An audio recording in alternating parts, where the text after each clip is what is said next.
tardes. Gracias por la invitación que se me extendió y gracias a Pablo que me contactó por segunda vez, que en una primera ocasión no me pude hacer presente. Yo lo que les vengo a presentar en esta ocasión es algo bien sencillo, que es, como bien dice el título, una reflexión. Y esta reflexión tiene que ver mucho con lo que es el uso de la memoria y la experiencia, algo que me negó, ¿cierto?, que fue nuestro primer jefe de carrera, ¿cierto?, y un destacado profesor que tuvimos, ¿cierto?, hace bastante tiempo.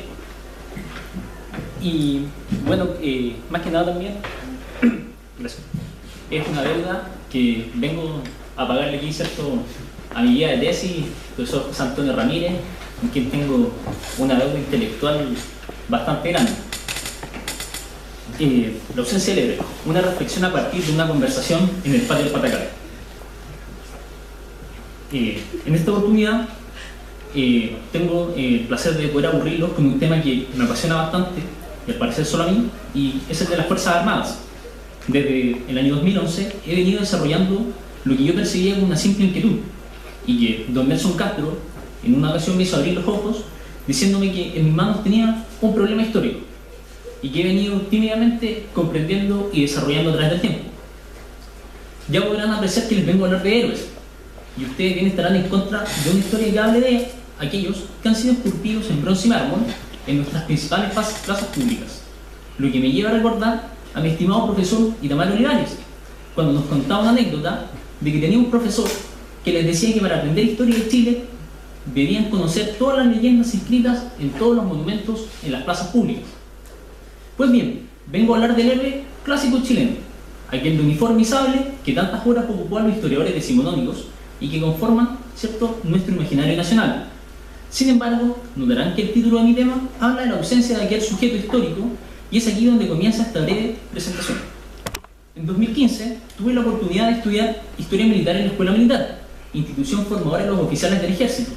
En aquel tiempo fui bastante y bien informado por mis profesores de acá sobre el tipo de enseñanza de la historia en que me enfrentaría, predicción que solamente se cumplió en parte.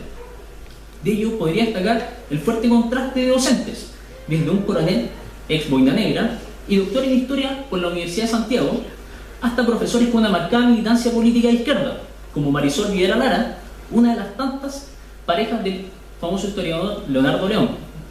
De entre los 20 estudiantes, yo destacaba por ser el más insignificante. No era la izquierda ella, era la extrema derecha. Sí. ¿En serio? La extrema derecha. No se notaba. Gracias por la aclaración. Ya que compartía el salón general Erasmo Escala con el yerno de Manuel Contreras, con Sergio Solís, un destacado empresario y mano derecha de Ricardo Lagos, un miembro de la Corte de Apelaciones de Santiago y destacado masón, y dos profesores de destacados colegios metropolitanos, el Tabancura, que tiene el ranking número 3 en PSU, y el Kenneth School, número 4 a nivel nacional en ranking PSU.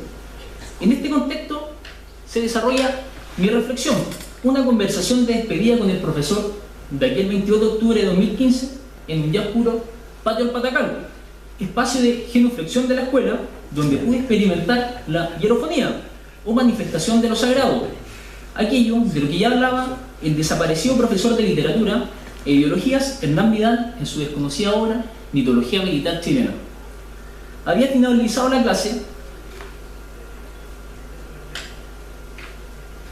y ahí les puedo mostrar a mi profesor el personaje del medio, tipo que pasó a la historia con esta foto.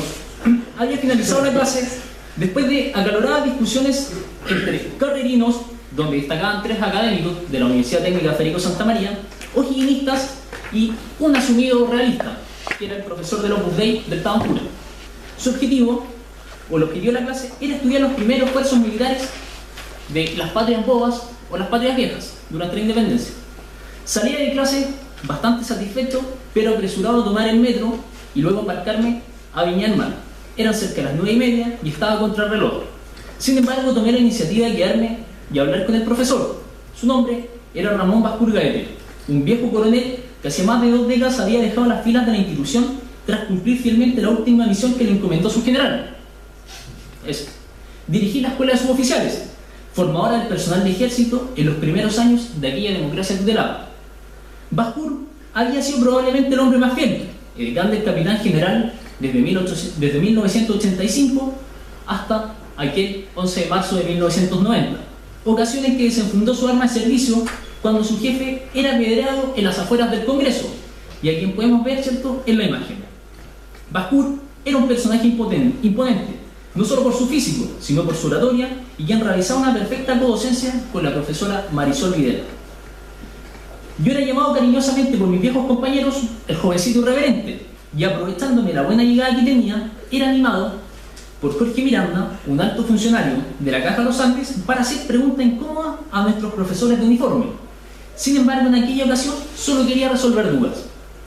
En aquel oscuro patio, que recuerda a las víctimas de una tragedia ferroviaria que viajó a la nación trasandina para desfilar en su aniversario patrio, me encontraba conversando sobre la historia de Chile, con un sujeto que sin duda se llevaría a la tumba muchísima información privilegiada.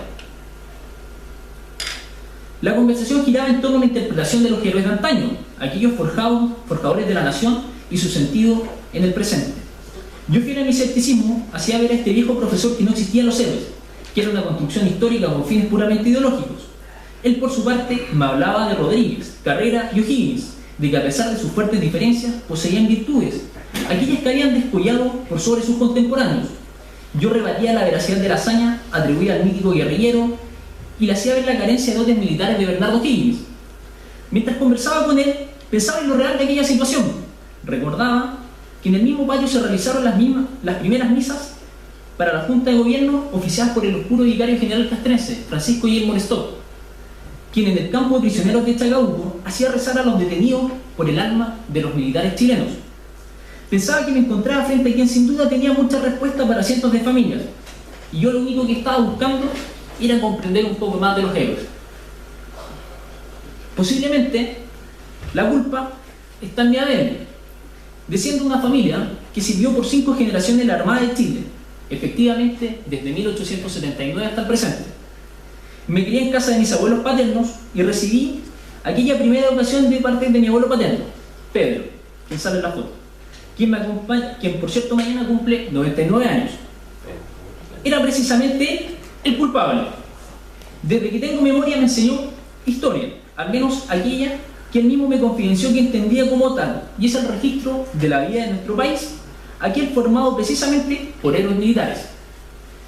Debe ser porque precisamente se educó en ese viejo sistema de la década de los 20.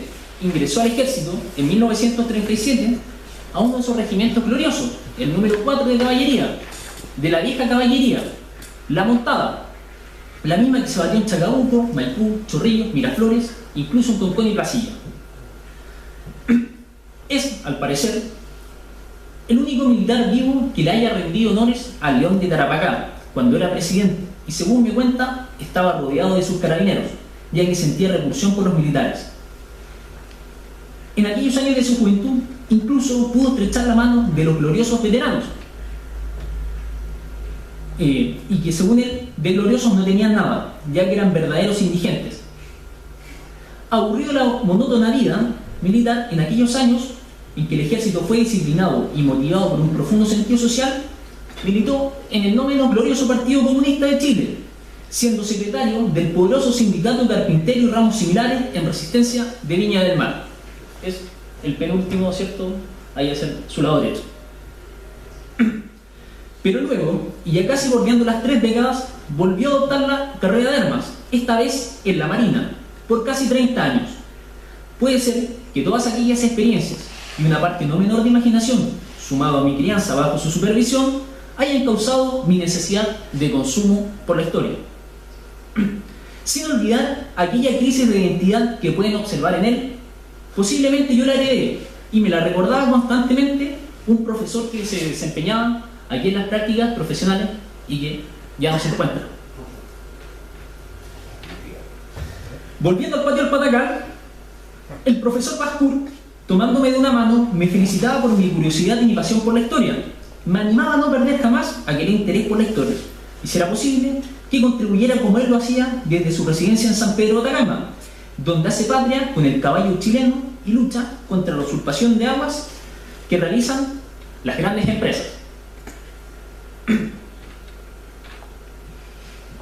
de José Miguel Varela, el famoso veterano de 3 guerras, joven abogado que se enroló en el ejército para combatir en 1879 y regresó años después a un país que le era extraño, cuyos valores morales habían decaído producto de la bonanza salitrera. Sirvió luego en la Araucanía, por orden de Balmaceda, como jefe de la comisión repartidora de tierras, luego lugar en el que se hizo sus primeros enemigos, ya que los del 79 solo eran adversarios. Entre ellos destaca el sádico héroe decimonónico de carabineros, Hernán Trizano, quien era un famoso asesino de indios. Finalmente, sangró gravemente en Placilla, intentando en vano salvar al general Alcérreca y al régimen presidencialista.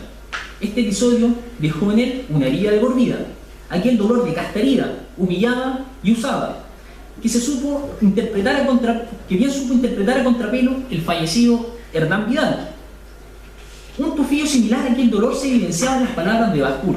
Al parecer, este nuevo bestseller servía a los militares del presente para llorar públicamente el silencio que su virilidad no les permite. La insistencia que me hacía de volver a la historia no era inocente. Como contraparte, en mis viajes nocturnos, en Pullman Bus, pude conversar con otro de los profesores, un destacado académico de la Academia de Guerra Naval y de la Universidad de Adolfo Ibáñez, quien descendía del mismísimo Arturo Wilson Navarrete, guardia marina y ayudante de Arturo Prat en la triste y fatídica aventura del 21 de mayo de 1879. El tema del héroe volvió a resonar con el profesor Wilson, por motivos obvios, quien había indagado más allá de lo superficial para comprender a estos sujetos. Mientras todos dormían en el bus pasada las 11 de la noche de un viaje de Santiago a Viña del Mar, él me relataba sus investigaciones sobre la educación de los cadetes navales, de cómo el Congreso debatía en la década de los 50 del siglo XIX la necesidad de crear academias militares que educaran en los más altos valores cívicos, desarrollando incluso sensibilidad artística, llevándolos a apreciar obras de teatro y ópera. Aquella rigurosa formación tuvo expresión en la primera generación regular, la de 1858, y de la que formaba parte Arturo Prat. En síntesis, me dijo, él fue educado para actuar de tal manera. No había otra posibilidad en su horizonte valórico. En una época de revolución técnica y de buques a vapor, él enseñaba aún el abordaje, una práctica que recordaba las batallas navales antiguas, donde el valor y la destreza del sable lo eran todo. La aclaración me la confirmó William Seiter con su libro La imagen heroica en Chile, que permaneció curiosamente en el anonimato para nuestro país por más de 2 décadas. En él aclara la diferencia entre los grandes hombres, aquellos que se dicen estar sobre la historia, y los héroes, quienes representan el deseo o la aspiración de una sociedad en crisis. Son el espejo que refleja perfectamente aquello que desean ser. Son el modelo de la eterna búsqueda de la perfección de una nación. Y Prat bien lo fue, según la minuciosa investigación de Seiter. Mientras las grandes potencias recurren a la ficción y al mito para inventar grandes hombres, este pobre país perdido en los confines del mundo tenía un héroe de carne y hueso, que movilizó una sociedad con el solo ejemplo de cumplir el deber, sabiendo que con ello llevaba a la muerte. El problema es que Prat, a pesar de sus comprobados valores cívicos, hace décadas dejó de encandilar a los uniformados, más cuando en el siglo XX lo que menos hay son ejemplos virtuosos entre ellos.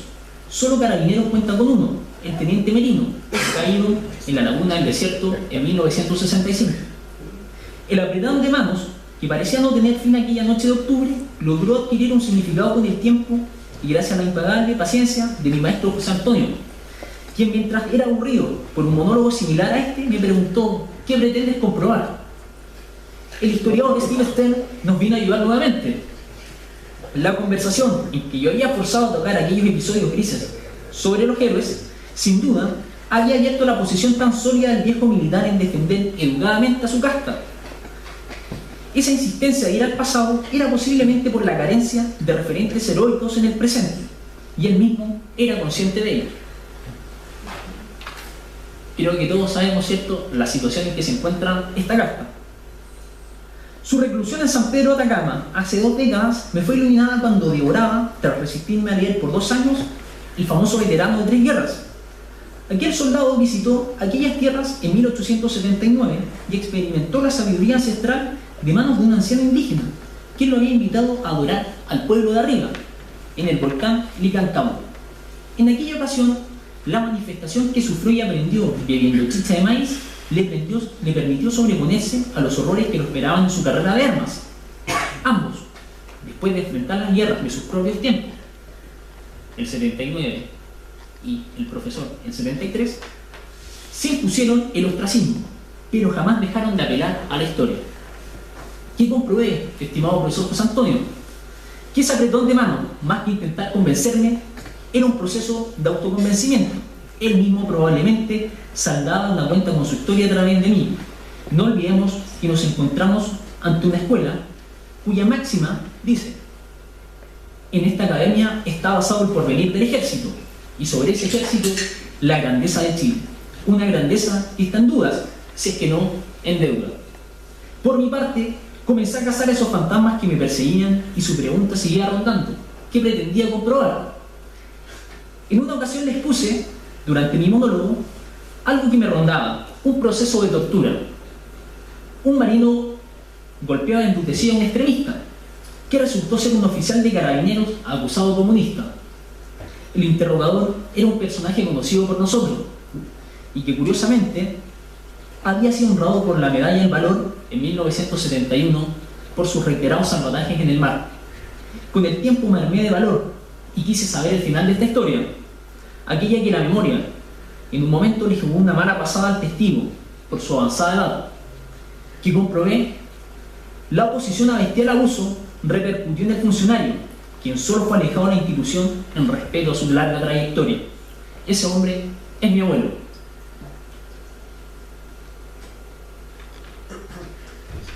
Afortunadamente, pude rescatar su testimonio de vida y experiencia y plasmarlo como una muestra de mi admiración en un trabajo en el que pude participar.